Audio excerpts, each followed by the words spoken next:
नमस्कार, मैं हूं आरजू अंसारी और आप देख रहे हैं राष्ट्रीय जगत विजन न्यूज। मतदाता सूची में गड़बड़ी के मुद्दे पर बिलासपुर सांसद तोखन साहू के बयान पर पूर्व मुख्यमंत्री भूपेश बघेल ने तीखा हमला किया है। उन्होंने कहा कि सवाल निर्वाचन आयोग से पूछा गया है क्योंकि हम जनता हैं और ये हमारा अधिकार है, लेकिन इससे तोखन साहू को क्यों परेशानी हो रही है। कर्नाटक के महादेवपुरा लोकसभा क्षेत्र में 1 लाख फर्जी मतदाता का उदाहरण देते हुए बघेल ने आरोप लगाया कि भाजपा जीतने के लिए ऐसा पूरे देश में करती है। ये वही चुनाव आयोग है। यही चुनाव आयोग जब चुनाव करवाते रहे तब कांग्रेस पार्टी 50 साल से सत्ता में रहे, तब क्या वो फर्जी नहीं था? और जब ये सत्ता से बाहर हो गए तो चुनाव आयोग पर ये क्या कर रहे हैं, फर्जी वोटिंग का ये आरोप लगा रहे हैं। देखिए, इस तरह की बयानबाजी नहीं करना चाहिए। कांग्रेस के विपक्ष के नेता हैं, इस तरह से देश के लोगों को भ्रमित नहीं करना चाहिए।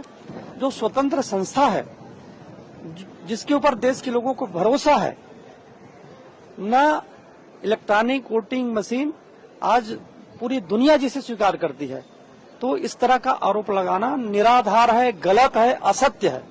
लेकिन एक बात बताइए, विपक्ष के सिर्फ कांग्रेस ही नहीं, तमाम इंडिया अलायंस के लीडर ये कह रहे हैं कि आप लोग तो उनके पास कोई रास्ते ही नहीं है। बिहार है, बिहार होगा, फिर बंगाल होगा, लगातार उनको क्योंकि उनको पता है कि बिहार में भी वो हारेंगे, इसलिए अपनी हार को छुपाने के लिए अभी से वो बहाना ढूंढ रहे हैं।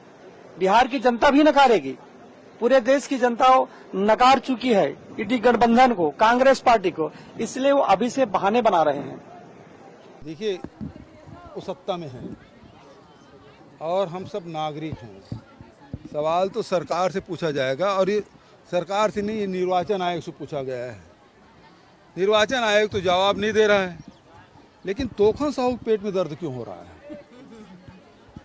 तोखन साहू के पेट में दर्द क्यों हो रहा है? और वो फिर आए बाएं साएं क्यों बोल रहे हैं?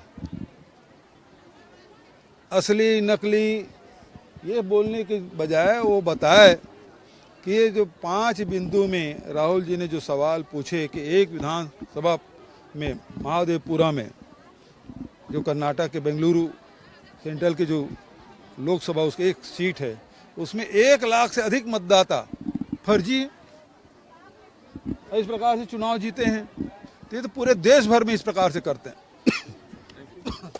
फिलहाल इस खबर में बस इतना ही। देश प्रदेश की खबरों से अपडेटेड रहने के लिए हमारे चैनल को सब्सक्राइब करें और नए खबरों के नोटिफिकेशन के लिए बेल आइकॉन जरूर दबाएं। नमस्कार।